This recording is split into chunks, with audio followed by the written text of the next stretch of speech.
Bakın sadece 5100 abonesi olan bu Shorts kanalı bu videoyu sadece 3 günde 1,5 milyon kişiye görüntülettirmiş. Aynı zamanda her saat başına da 106.000 aktif izleyici çekiyor video. Shorts videoların izlenmiyor mu? Sana çok net bir şey söyleyeyim. YouTube şu anda bazı Shorts videolarını aynı kalitedeki uzun videolara göre 10 kat daha fazla öne çıkarıyor. Ama bunu sadece 5 kritik sinyale bakarak yapıyor. Bu videoda o 5 sinyali tek tek göstereceğim. Eğer bunlardan sadece birini bile yanlış yapıyorsan Shorts videon tutmayacak. Ama doğru yaparsan kelimenin tam anlamıyla bir gecede 100 izlenmeden 100.000'e fırlayan içeriklerden biri senin içeriğin olabilir. Hazırsan Shorts algoritmasının kapısını açıyoruz. Bir oyun kanalının Shorts videosundan örnek vereceğim fakat birçok kanal bu taktiği kullanabilir. Birinci adımımıza gelelim. İlk 1 saniyelik görsel patlama, retention sinyali. Shorts algoritması videonun ilk 1 saniyesine takıntılı. Çünkü izleyici ekrana dokunmadan yukarı kaydırarak geçer ve YouTube bunu beğenilmedi olarak algılar. Fakat videonuzda yapacağınız yarım saniyelik, 1 saniyelik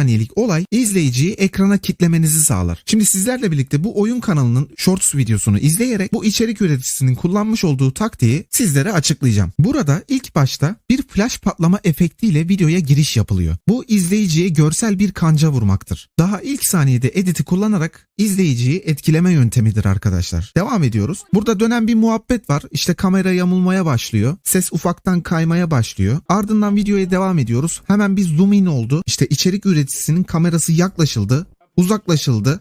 Burada oyun başladı. İşte 1-2 tane kill aldığı sahneyi izliyoruz hızlı bir şekilde. Jump cut'lar kullanılmaya başladı. Sahneler kesildi. Kaç yaşındasın? 15. Muhabbet burada hızlı bir şekilde ilerledi.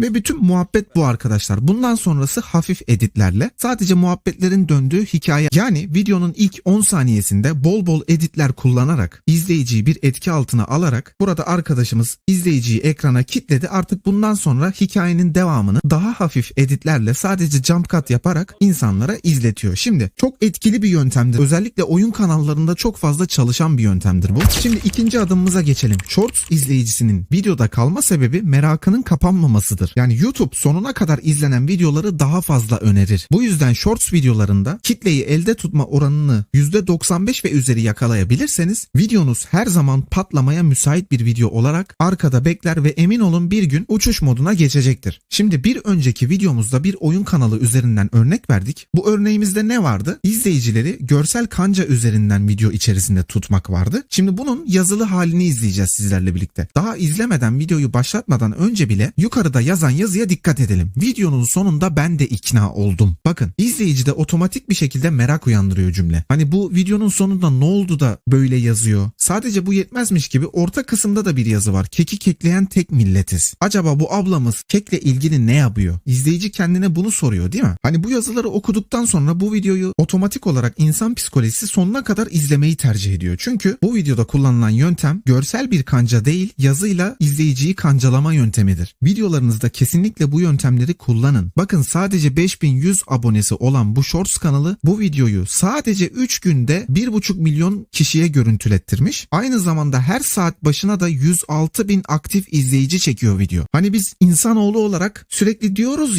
ya benim Shorts videolarım 2000 görüntülenmede kalıyor, 10.000'de kalıyor, 20.000 barajında kalıyor. Kardeşim baraj diye bir şey yok. Anladın mı? Artık bu tarz muhabbetleri bırakın. Senin videon izlenmiyorsa hatayı kendinde aramayı öğrenmelisin. Eğer hatayı kendinde aramayı öğrenmezsen hiçbir zaman kendini geliştiremezsin. İkinci videomuza gelelim. Aynı teknik. Yazıyla kancalama yöntemi. Oha hiç beklemiyordum. Aşağıya bakıyoruz. Bugünkü gördüğüm en komik video. İşte random gülücük atmış. İzleyici diyor ki neyi beklemiyordu? Acaba komik olan nedir diyor. Anladın mı? Bir merak uyandırıyor. Üçüncü yazıyla kancalama örneğimize gelelim. Romantiklik yapayım derken başına gelenler hiç beklemediğim bir yerden geldi. Acaba romantiklik yaparken başına ne geldi? Hiç beklemediğim yerden geldi. Acaba gerçekten bu videoda ne olmuş olabilir? Yani sizler izleyicide her zaman bir merak uyandırarak Shorts videoları yüklemelisiniz. Üçüncü adımımıza gelelim. YouTube'un en sevdiği format problem, çözüm, kanıt. Shorts'ta insanlar bilgi verirken en hızlı tutan format budur. Bir video ile ilgili bir sorunu verirsin ya da insanlarda merak uyandıracak bir cümle verirsin. 2. Bu cümleyle ilgili, bu sorunla ilgili çözümü verirsin. 3. En son bunu kanıtlarsın. Videoda asıl vermek istediğin şeyi en son vermelisin ki izleyici merak etsin, o videoyu sonuna kadar izlesin. Bu format YouTube'un aradığı netliği sağlar. Hem izlenme süresi yükselir hem de kullanıcı tekrar videolarına yönlendirilir. Dolayısıyla buna bir örnek olarak Muhlis Akkoca kanalından bir örnek göstermek istiyorum sizlere. 20 milyondan fazla izlenen bir YouTube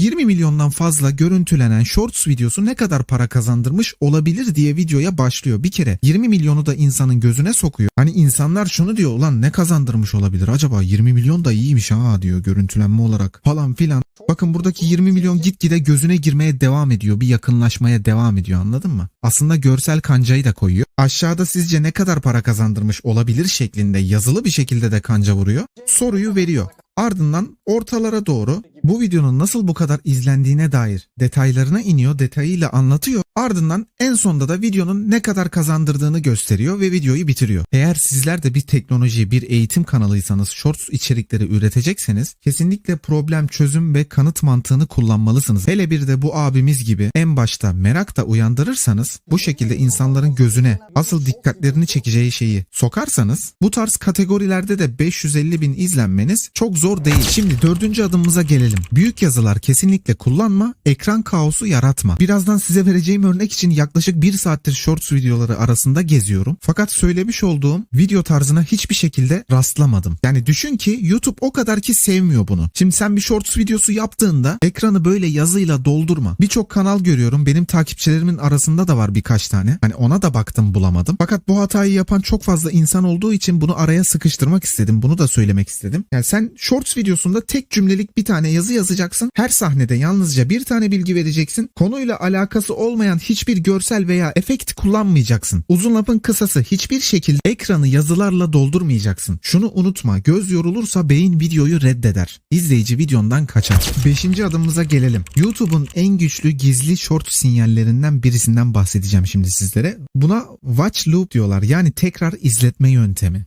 Shorts'un en önemli algoritma sırrı, bir kişi videoyu tekrar izlerse YouTube videoyu 5-10 kat daha fazla kişiye önerir. Şimdi hemen sizlere bu taktik için bir tane video izleteceğim. Görmüş olduğunuz gibi bu Shorts videosu 25 saniyelik. Fakat izleyici farkında olmadan bu videonun sonu ne zaman geldi hiçbir şekilde fark etmiyor. Video aslında başa sarıyor. Farkında olmadan 2 kere 3 kere aynı videoyu izlemiş oluyor. Çünkü bu tarz videoların sonu genelde başlangıç ile aynı oluyor. Ya da videonun sonu öyle bir bitiyor ki tekrar başa sardığında izleyici bunu fark etmiyor. Dolayısıyla aynı videoyu 2 kere 3 kere izliyor, sonra farkına varıp videoyu geçiyor, devam ediyor. Peki bunu nasıl sağlarsın? 1. Videonun finalini çok hızlı bitireceksin.